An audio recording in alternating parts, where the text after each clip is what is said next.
मैं डॉक्टर संतोष कुमार उपाध्याय अभिनव भारत एकेडमी में आपके समक्ष भूमंडलीकरण की विशेषताएं का वीडियो लेकर के उपस्थित हुआ हूं। आज जिस भूमंडलीकरण की हम चर्चा करते हैं उसका उद्भव लगभग 25 वर्ष पूर्व बहुराष्ट्रीय निगमों के प्रहारों तथा अनुदारवादी आंदोलनों में मिलता है, जिसमें पश्चिमी दुनिया को अपने शिकंजे में जकड़ लिया था और जिसके प्रणेता ब्रिटेन के थैचर, जर्मनी के कोहल और अमेरिका के रोनाल्ड रीगन थे। बहुराष्ट्रीय निगम और बैंक पूरी दुनिया में अपने चरण बढ़ाने लगे और पूंजी एवं मुद्रा पर लगे नियंत्रणों को तोड़ते हुए विनिवेश और व्यापार के लिए मुक्त द्वार का नारा बुलंद करने लगे। उनका तर्क था कि मुक्त व्यापार से विकास दर में वृद्धि होगी, विकास से निर्धनता में कमी आएगी और निर्धनता में कमी लोकतंत्र के विकास एवं सुदृढ़ता में सहायक होगी। उन्होंने विश्व व्यापार संगठन का निर्माण किया और बाजारों उन्मुख मुक्त अर्थव्यवस्था को आगे बढ़ाने के लिए अंतर्राष्ट्रीय मुद्रा कोष एवं विश्व बैंक की भूमिका में इस प्रकार बदलाव की अपेक्षा की ताकि वे वाशिंगटन सर्वानुमति को आगे बढ़ा सके। भूमंडलीकरण की कुछ ऐसी विशेषता जिससे ऐसा लगता है कि एक नए प्रकार का अंतर्राष्ट्रीय राजनीतिक, आर्थिक एवं सामाजिक व्यवस्था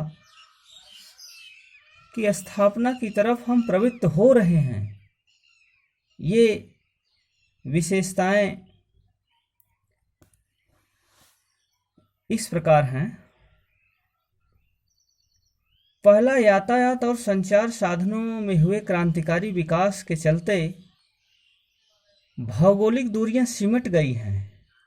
अब न केवल व्यापार, तकनीकी एवं सेवा क्षेत्र बल्कि लोगों का भी सीमा पार आवागमन सस्ता एवं सुगम हो गया। कंप्यूटर और इंटरनेट भी तेजी से दुनिया को जोड़ रहा है। इलेक्ट्रॉनिक मीडिया की दूर दराज पहुंच ने एक ग्लोबल संस्कृति की स्थापना कर दी है। Jeans, T shirt, fast food, pop संगीत, हॉलीवुड फिल्म एवं सैटेलाइट टेलीविज़न की संस्कृति आज के हर नवयुवक की संस्कृति है, चाहे वह दुनिया के किसी कोने में हो। उपभोक्तावाद भी आज एक तरह के समूचे विश्व की संस्कृति बन गया है।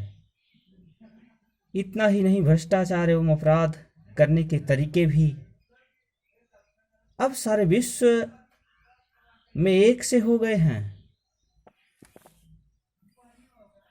तीसरा कारण, श्रम बाजार विश्वव्यापी हो गया है। वर्ष 1965 में लगभग 7 करोड़ 50 लाख लोग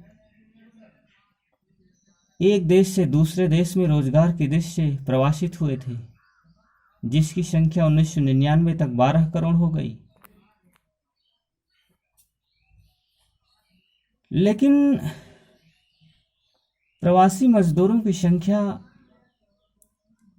इस कोरोना महामारी में धीरे धीरे अपने गृह नगर की ओर लौट रही है। चौथा कारण है, श्रम बाजार की मांगों को पूरा करने के कई व्यवस्थित माध्यम तैयार हो गए हैं। श्रम निर्यातक देशों में ऐसे कई ब्रोकर एवं एजेंट सक्रिय हैं जो वैध एवं अवैध दोनों तरीके से लोगों को विदेशों में काम दिलवाते हैं। श्रम आयातक देशों में पुराने प्रवासियों के ऐसे नेटवर्क हैं जो नए प्रवासियों का दिशा निर्देश तथा इनकी हर संभव सहायता करते हैं। अगली विशेषता है 5वीं, शिक्षा का भूमंडलीकरण हो गया। और उसी क्रम में मैं भी इस यूट्यूब पे हूँ यदि कहा जाए तो। अमेरिका जैसे औद्योगिक देशों में उच्च शिक्षा प्राप्त करने जो विदेशी विद्यार्थी जाते हैं उनमें से अधिकांश वहीं रह जाते हैं। दूसरी तरफ आज अनेक विकासशील देशों की शिक्षा संस्थानों के पाठ्यक्रम भी विश्व स्तरीय हो गए हैं, जिससे यहाँ शिक्षा प्राप्त कर रहे विद्यार्थी विश्व में कहीं भी रोजगार पा सकते हैं। ब्रेन ड्रेन से शुरू हुई पेशेवरों की आवाजाही ने काफ़ी जोर पकड़ लिया है। आज वैज्ञानिक, डॉक्टर, इंजीनियर और शिक्षाविद तो विदेशों की तरफ खींच ही रहे हैं, साथ ही साथ वकील, वास्तुविद, अकाउंटेंट, प्रबंधक, बैंकर, कंप्यूटर विशेषज्ञ का विदेश आवागमन भी अब पूंजी प्रवाह की तरह लचीला हो गया है। लेकिन आज इस वर्तमान प्रसंग में कहीं न कहीं से इसमें थोड़ा अपवाद दिखाई दे रहा है, क्योंकि यह महामारी प्रत्येक व्यक्ति को अपने गृह, जनपद, नगर, घर की तरफ लौटने के लिए विवश कर दी है।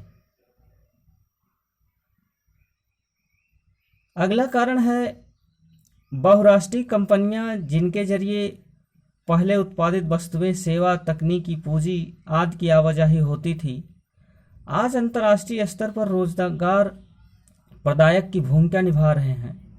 भिन्न भिन्न देशों में विशेषज्ञों, प्रबंधकों, कुशल, अर्धकुशल श्रमिकों आदि की नियुक्ति इन निगमों द्वारा की जाती है। इन नियुक्त कर्मचारियों को दुनिया भर में फैले निगम की विभिन्न शाखाओं में नियुक्त किया जाता है।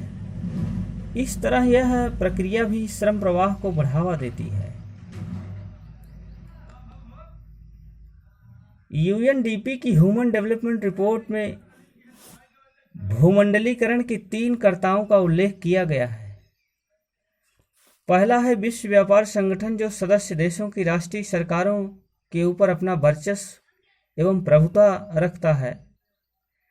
दूसरा है, इस रिपोर्ट में कहा गया कि बहुराष्ट्रीय कंपनियां, जिसकी आर्थिक क्षमता अनेक राष्ट्र राज्यों की कुल संपत्ति से ज़्यादा है।